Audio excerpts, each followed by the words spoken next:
it's friendly neighbour nerd Tori here. How are we? Hope you're all doing well. So we are back in the Loungefly room, which can only mean one thing. It is time for another Winnie the Pooh Loungefly collection. You can kind of see the point we are up to because that bit of the wall is looking a bit blank because I've taken the bags off, put them on the floor so I know which ones we are doing. As per usual, I'll be showcasing 4 bags for this month from my collection. I think for the past few months we've been doing a few different types of style bags. This month is the same. We've got some mini backpacks, we've got a crossbody, and there's another mini backpack, but it's different to normal. So I'm excited to share that one with you. So yeah, I think without further ado, let's get on to what is this, part 5? Are we on part 5 already? This is May, isn't it? Yeah. January, February, March, April, May. Part 5! Wow, yeah, part 5 of my Winnie the Pooh Loungefly collection. We're doing them in no particular order as usual, but I thought we could start with this one because it was the closest to me to grab. That's it. This one I feel very lucky to be able to have in my collection. So in December 2022 / January 2023, I went to Walt Disney World for 10 nights, and in the middle of our trip we had a day off of Disney and we went down to Miami for the day, and that was my chance to visit shops like Box Lunch and Hot Topic and all that good stuff. I went into Hot Topic and I saw this Loungefly on their Loungefly section, and I was like, that is absolutely stunning. The pinks and blues and the little dandelion heart just felt like so me. And I was like, that's funny, I've never seen this bag before. Like, even though it was in a Hot Topic, I'm usually quite know what like bags are out in America. I like to keep my eye on the American bag scene to know what's potentially coming over here. I was like, I have never seen this bag before, and I absolutely loved it. Although it's not the easiest thing to transport back across the Atlantic, I did it because I absolutely loved it. And then when I came home, I soon worked out that that day I went to Miami, that day I went to Hot Topic, just happened to be the release date of this, which explains why I had never seen it before. It had literally only just gone on the shelf that day. What are the odds? The only day off I had from Disney, the only day I had to go to places like Hot Topic, is the day that Hot Topic released this. Like, what kind of perfect timing is the universe giving on that? That is crazy. And what makes it even more crazier is this stayed as a Hot Topic exclusive. Quite often things like Hot Topic and Box Lunch exclusive bags will come over to Europe eventually to be an exclusive for one of our retailers. But this bag never crossed the Atlantic. It never came over to Europe for release. It stayed as a Hot Topic exclusive. So if I hadn't have gone to Hot Topic in Miami on that day, I'd have never got this bag. There's crazy chances, and so I feel so lucky to be able to have this in my collection. So it is absolutely this gorgeous like two-tone, like kind of ombre effect between the pinks, and you've got the characters on the front here like blowing on a dandelion, which is then going into a nice little heart. You've got some more dandelions up here. A little bit different to most Loungefly backpacks, the plaque isn't metal. It is like the same material as the bag, like the vegan leather. I think this is the only type of that I have got in my collection, so it's a little bit different, but I do like it, and the writing is in pink. Yeah, the bag, I really like the pinks and blues, and then on the back we have got Eeyore with some dandelions. Just open up the lining. My favourite thing about it being a pink and blue theme is it feels like, because I got it in Miami, but it felt like a reminder of my home park, because I was obviously on a Walt Disney World trip, but pink and blue is the colour of my home park's castle, Paris, so it kind of felt like a nice little connection. And the lining is blue. I forgot about that. No lining. I think this is like the only Loungefly bag I have that has plain lining. Don't know about that, but it feels absolutely crazy that I have this, because I don't know how many other people in like the UK would have been able to get their hands on this because it never came over here. I just happened to be in the store on release day and I didn't even know it was release day. I just got lucky. Yeah, that is bag number 1, a Hot Topic exclusive. And I also like how different the pouch is. It takes up like quite a good amount of space on the front.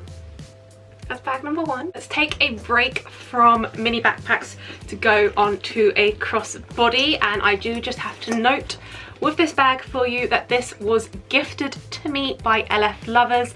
I did a whole little campaign with them back in September / October last year. They sent me this Winnie the Pooh pumpkin bag with the matching card holder, and I got some photos for them at a pumpkin patch. It was my first time going to a pumpkin patch, but I thought if I'm going to be working with a brand on a pumpkin bag, I need to go to a pumpkin patch. So just a quick little disclaimer while we're here, this was a previous collab ad, gifted, all of that.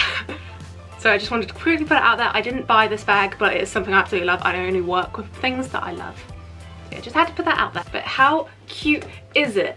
Loungefly had previously released a Mickey Mouse version of it, but how adorable is Pooh? So it is a very different shape. It's literally like a hexagon. I don't even know what shape to call it, but it is also really cool because it glows in the dark. So if you see, his face is all got like embroidered details, but the lighter yellow in his eyes, nose and mouth do glow in the dark. So it's literally like a pumpkin, you know, with the candle inside. Very cute. And then on the back we have got the Loungefly plaque with some bees. I do believe the bees glow in the dark as well. And then onto the lining, you've got Pooh dressed up in his lion trick-or-treating outfit with some pumpkins, and it kind of just says like trick or treat all over it. And yeah, as I said, they did also gift me the matching card holder for it. If you know anything about me, you know I'm not that big of a Halloween fan. I don't really like spooky, scary stuff, but I like pumpkins. Pumpkins are cute, especially if it's a Pooh pumpkin. So yeah, that was gifted to me last year. It was from the September Loungefly catalogue, but LF Lovers did gift it to me. This is a bag. When they announced it, I just kind of thought I wouldn't be able to add it to my collection because it was so popular. They had did a whole series of these. Let me just take the ear protector off, I'm sorry. So last year was the year of the Disney 100th anniversary. So Loungefly did a platinum collection of, I think it was 5 different characters. They did obviously Pooh, Mickey, Stitch, Simba, and I want to say Cheshire Cat. I think that's the 5. This was a special edition. It was exclusive to Funko Europe for the Disney 100, and I just knew, because so many people wanted to collect the entire platinum collection, and just because of how special the bag is being for the Disney 100, I just thought I wouldn't be able to add it to my collection, but I did it. I was successful, and it's just a so special bag for me. It's just so stunning, and obviously to mark the 100th anniversary, I just think it's so cool. It's a bit of like a cosplay style bag, but it's also really simple.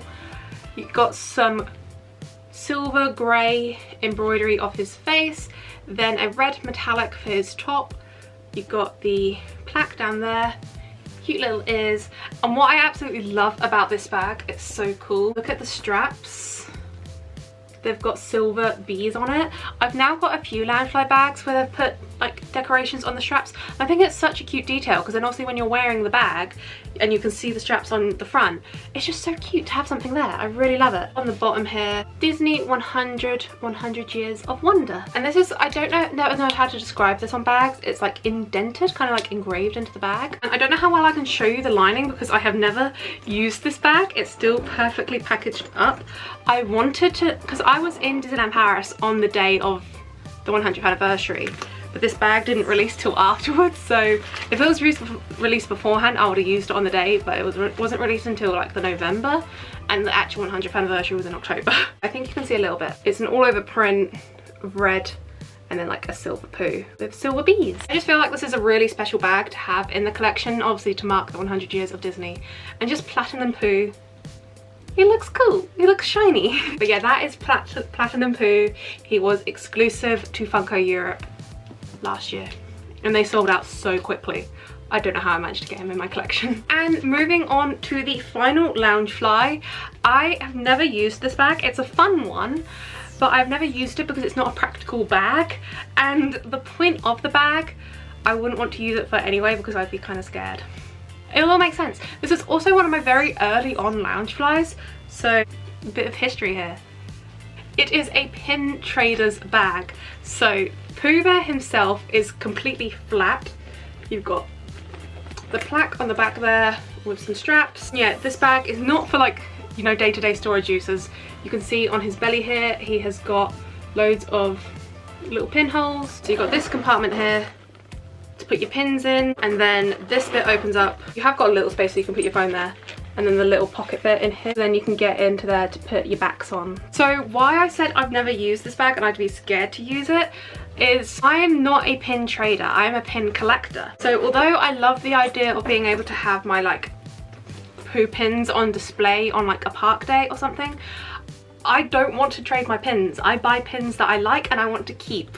I'd be too scared for someone to come up to me and ask for a trade, because then I feel like I'd be too scared to say no and I'd end up accidentally trading something I don't want to trade because I am an awkward human being. So yeah, I absolutely love the idea of it. I think it'd be so cool to have a park day with like my pins, or like have this on and then the pins I buy throughout the trip have on display. Absolutely love that idea, but I'd just be scared if someone was to come up to me and ask to trade pins because I am awkward. Even though like I know the whole pin trading rules, you don't have to trade with someone, only cast members have to trade, and if a cast member trades, I think they can only do it off of a lanyard or an official pin trading book. If the cast member is wearing the pin on like their outfit, then it's not available for trade. I believe that's the rules. It's only lanyards and official like the little wallets. I think that's for cast members, and cast members aren't allowed to say no. They have to trade with you if it's on one of those two things. If it's a member of the public, they're allowed to say no. So I am allowed to say no if I was to fill this up with pins and someone was to ask me to trade. I'd be allowed to say no, but I'd feel bad and I'd feel awkward, so I just don't do it. Maybe at some point like this summer I could have it like just for a day out. I could have some of my favourite pins in here and create a pin look. Maybe, I don't know. But yeah, it's a cool concept of a bag. I don't know if Loungefly did any other styles of these in other characters, but yeah. I just think it's a cool concept and a cool idea. And also it looks like his belly is full of honey. Really cute, look at him. It's like a very weird dimensions bag, very 2D, but yeah. Not many people have seen this bag before, which is weird because it is an old bag. Have you seen this bag before? Let me know. So those are the 4 bags I wanted to show you for this month. I can't believe how quickly we are going through the collection. And funny enough, as I predicted at the beginning of the year, I have been adding Loungeflies to the collection as the year has been going on. They are just kind of here because I still need to put them up on my wall. But obviously you've already seen them in their unboxings and you'll get to see them again in future parts of this series. If this is the first part of this series that you are watching, I'll leave a link to the playlist up the top so you can catch up on part 1 and catch up on any future parts in case you are watching in the future. I release these once a month, usually somewhere in the middle of the month, depending on how my schedule works out. So do stay tuned for June's edition. You can kind of see some sneak peeks in the background of what will feature in June, but to see June's collection, do hit subscribe down below. And I mean, you're already down there, so you might as well ding the notification bell. I mean, it's right next to it, you might as well. And if you enjoyed this video, please do pop that thumb button, and I will see you guys real soon. Bye!